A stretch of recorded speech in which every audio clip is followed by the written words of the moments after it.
Hello बच्चों, स्वागत है आपका K3 Edu डॉट चैनल पे। बच्चों, आज हम कुछ ऐसे टॉपिक के बारे में पढ़ेंगे जो पीछे थोड़े से छूट गए थे। क्या छूट गए थे कि हमने पढ़ा था कि रेसिस्टेंस के बारे में, कि रेसिस्टेंस होता क्या है। तो हमने ये पढ़ा था कि किसी भी कंडक्टर के अंदर प्रॉपर्टी होती है जो करंट को अपोज करती है, बट वो करती क्यों है इसके बारे में तो पढ़े नहीं थे। तो हमने टॉपिक का नाम दे दिया causes of resistance in a conductor. Conductor में रेसिस्टेंस के क्या कारण है, क्यों रेसिस्टेंस जन्म लेता है, इसके बारे में पढ़ेंगे। बच्चों, आप लोग को तो मालूम ही होगा कि किसी भी कंडक्टर में, जैसे मान लो कि ये कंडक्टर है, कोई कंडक्टर है, कंडक्टर मतलब सिंपली सा वायर। तो इसमें क्या होता है, इलेक्ट्रॉन्स फ्लो करते हैं। क्या होते हैं? इलेक्ट्रॉन्स फ्लो करते हैं। ठीक है, जब ये रखे रहते हैं इलेक्ट्रॉन्स इस तरीके से, मान लो कि फिर एक कंडक्टर और बना लो समझने के लिए। यहाँ पर जो इलेक्ट्रॉन्स है ऐसे से मान लो, तो ये क्या होता है, अनडायरेक्शनल होते हैं, इनका कोई डायरेक्शन नहीं होता। इसमें इलेक्ट्रॉन्स होते हैं, आपको मालूम ही है कि जो भी आपके कंडक्टर हैं, जो कंडक्टर में जो आपका इलेक्ट्रिसिटी जनरेट होगा वो किसके कारण होगा, फ्लो ऑफ इलेक्ट्रॉन्स। यानी इलेक्ट्रॉन के फ्लो होने के कारण आपका क्या होता है, इलेक्ट्रिसिटी जनरेट होता है। ठीक है, यहाँ पर क्या लिखे हैं, the flow of electrons in a conductor, यानी किसी भी कंडक्टर में इलेक्ट्रॉन का फ्लो ही क्या कहलाता है, इलेक्ट्रिक करंट या इलेक्ट्रिसिटी कहलाता है। ठीक, तो दूसरा सवाल ये पैदा होता है कि चलिए फ्लो ऑफ इलेक्ट्रॉन से कंडक्टर में, उसी को अपन क्या कहते हैं, इलेक्ट्रिक करंट कहते हैं। लेकिन ये इलेक्ट्रिक करंट जब जन्म लिया, इलेक्ट्रिक करंट जब फ्लो हो रहा कंडक्टर के अंदर, तो रेसिस्टेंस कहाँ से पैदा हो गया, यहाँ देखेंगे। ये मान लीजिए आपका कंडक्टर है, एक बैटरी सोर्स आपने जोड़ दिया, बैटरी सोर्स जोड़ दिया। तो हम जैसे कन्वेंशनली क्या लेते हैं कि आपका जो करंट का डायरेक्शन है पॉजिटिव से निगेटिव की तरफ जाता है, और इलेक्ट्रॉन का डायरेक्शन आप देख ही रहे हैं, ये निगेटिव है और ये भी निगेटिव है।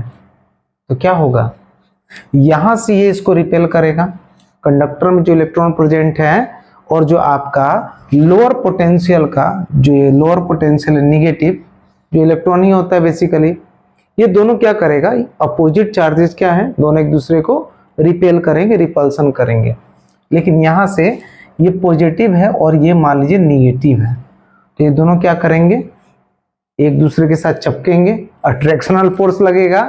लेकिन यहां पर होगा क्या कि इलेक्ट्रॉन के फ्लो होने के कारण किसी भी कंडक्टर में हिंड्रेंस होगा। हिंड्रेंस क्या होता है, जब भी पॉजिटिव पार्टिकल्स जो है किसी कंडक्टर में फ्लो हो रहा है तो हिंड्रेंस पैदा करेगा। हिंड्रेंस का मतलब क्या होता है, बाधा उत्पन्न करना, ऑब्स्टकल पैदा करना। क्या करना, बाधा उत्पन्न करना। कोई भी पॉजिटिव पार्टिकल्स यदि किसी कंडक्टर में फ्लो कर रहा है तो इलेक्ट्रॉन फ्लो होने से, मतलब इस पॉजिटिव पार्टिकल्स को गुजरने से, इस पॉजिटिव पार्टिकल को गुजरने से इलेक्ट्रॉन इसको रोकेगा। पॉजिटिव पार्टिकल जब भी जाएगा इसको यहां पर क्या करेगा, इलेक्ट्रॉन अपोज करेगा, युद्ध होगा, तब धक्का मुक्की होगा, है ना। पॉजिटिव निगेटिव के बीच में धक्का मुक्की होगा, और धक्का मुक्की होता है तो वहां माहौल कैसा होता है, गर्मा गर्म हो जाता है, गर्मा गर्म हो जाता है। जैसे मान लो मैं एक बाइक लेके निकला रोड पर, और रोड पर क्या हो गया कि दो गुट आपस में कहीं भिड़ गया, तो उस रोड पे पूरा जाम हो जाएगा। तो वहां पर क्या हो गया, मार्ग में बाधा हो गया ना, मैं तो आगे नहीं जा पाऊंगा, मान लो करंट आगे नहीं जा पाएगा। समझ रहे हैं आप बात को।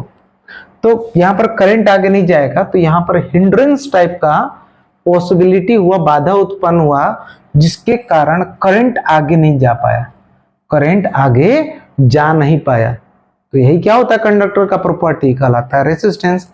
कैसे पैदा हुआ, इलेक्ट्रॉन है कंडक्टर में, पॉजिटिव पार्टिकल फ्लो कर रहा है, इलेक्ट्रॉन और जो आपका पॉजिटिव पार्टिकल्स के बीच में युद्ध हुआ, क्रिएशंस हुए, कुछ बाधा उत्पन्न हुई, और वही बाधा जो अपोज कर रही थी किसका, करंट का, उसी प्रॉपर्टी को हम कहते हैं क्या, रेसिस्टेंस। तो समझिए यहां पर the flow of electrons in a conductor is called electric current. The positive particles of conductor create hindrance to flow of electrons, then this hindrance is the cause of resistance in the flow of electricity. कहने का मतलब फिर से समझो, electric current क्या है, electron के flow होने से जन्म लेता है। और जब पॉजिटिव पार्टिकल्स किसी कंडक्टर में फ्लो करना चाहेगी तो वहां पर इलेक्ट्रॉन उसके मार्ग में बाधा उत्पन्न करेगा, जिसके कारण, इसी हिंड्रेंस के कारण एक प्रॉपर्टी जन्म लेगी जिसका नाम होता है रेसिस्टेंस। क्या नाम होता है इसका? रेसिस्टेंस। आई थिंक ये कुछ क्लियर हुआ होगा कि रेसिस्टेंस क्या होता है। चलिए कुछ और चीजों के बारे में पढ़ेंगे। ठीक, ये तो क्लियर है, मैं मिटा देता हूं।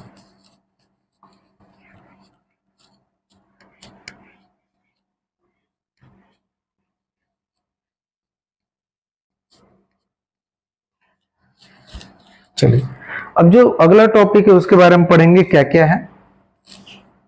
तो अगला जो टॉपिक है गुड कंडक्टर, मतलब मटेरियल के बारे में पढ़ रहे हैं ना, सबस्टांस के बारे में थोड़ा सा पढ़ लेते हैं, फिर उसके बाद आगे चलते हैं फैक्टर्स के बारे में।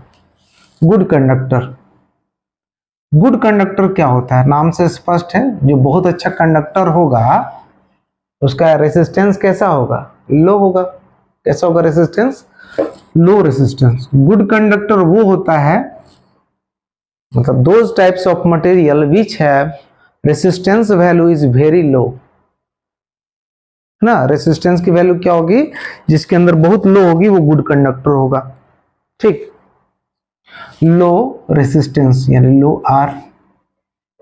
ठीक, तो गुड कंडक्टर कौन कौन से हैं? यहां पर silver, silver is best conductor. सबसे अच्छा कंडक्टर कौन है? सिल्वर है, सिल्वर बेस्ट कंडक्टर है। साथ साथ copper, Cu and aluminium, aluminium बोलते हैं इसको, और इसको डिनोट करते हैं Al से।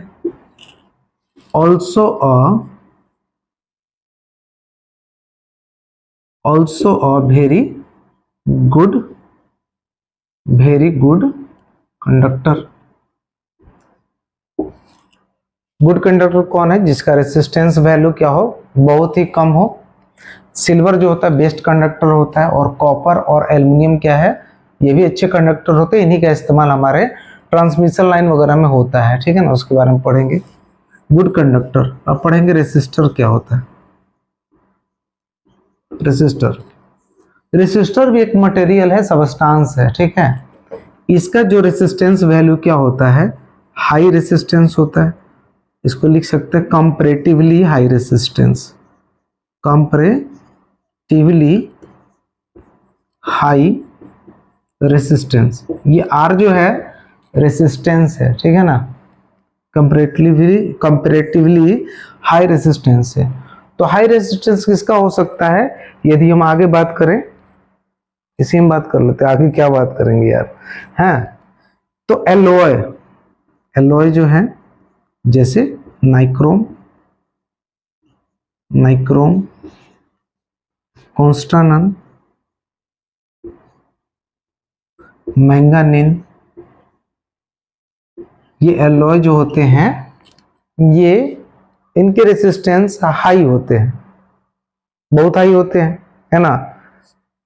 तो ये क्या करते हैं? रेसिस्टर क्या करता है? बेसिकली ये रिड्यूस करता है करंट को। It reduces the current in the circuit. It reduces the current in the circuit. Resistor क्या करता है? करंट, कोई सर्किट में करंट है उसको रिड्यूस करता है। एक चीज और याद रखेंगे, एलॉय क्या होता है? दो या दो से अधिक मेटल्स के मिलने से बनता है, या मेटल नॉन मेटल के मिलने से भी बनता है, एलॉय बनता है। ठीक है, तो जो इनका रेसिस्टेंस वैल्यू है वो काफी हाई है। किससे? जिससे ये बने हैं, यानी जो कॉन्स्टिट्यूएंट्स होते हैं, कॉन्स्टिट्यूएंट मेटल जिससे ये बने होते हैं, जिससे बने होते हैं ये, उनका रेसिस्टेंस इनके कंपैरिजन में लो होता है। उनका रेसिस्टेंस इनके कंपैरिजन में लो होता है, जबकि नाइक्रोम वायर, कॉन्स्टानन, ये सब जितने भी होते हैं आपके रेसिस्टर मटेरियल, इनका जो रेसिस्टेंस वैल्यू है हाई है। किससे? जिससे ये मिलकर बने उससे ज्यादा है। ठीक है, चलिए आगे देखते हैं। इंसुलेटर, गुड कंडक्टर हो गया, रेसिस्टर हो गया, इंसुलेटर के बारे में देखेंगे।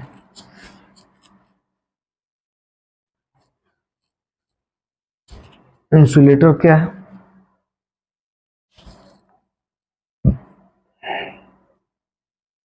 इंसुलेटर इंसुलेटर का जो रेसिस्टेंस वैल्यू होता है इनफाइनाइटली हाई रेसिस्टेंस होता है, इनफाइनाइटली हाई रेसिस्टेंस होता है। ये करंट को तो पास होने ही नहीं देता भाई, करंट को कभी पास नहीं होने देता है। Do not allow to flow of current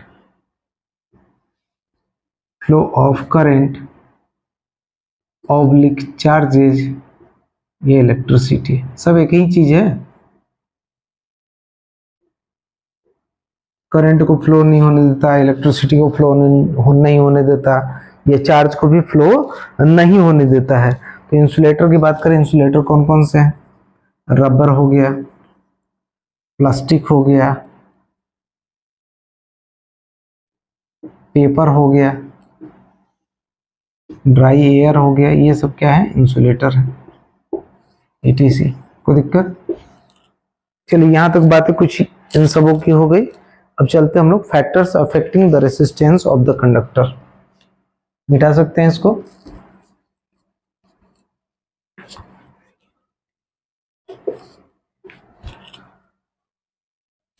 चलिए अगला जो टॉपिक है वो समझते हैं।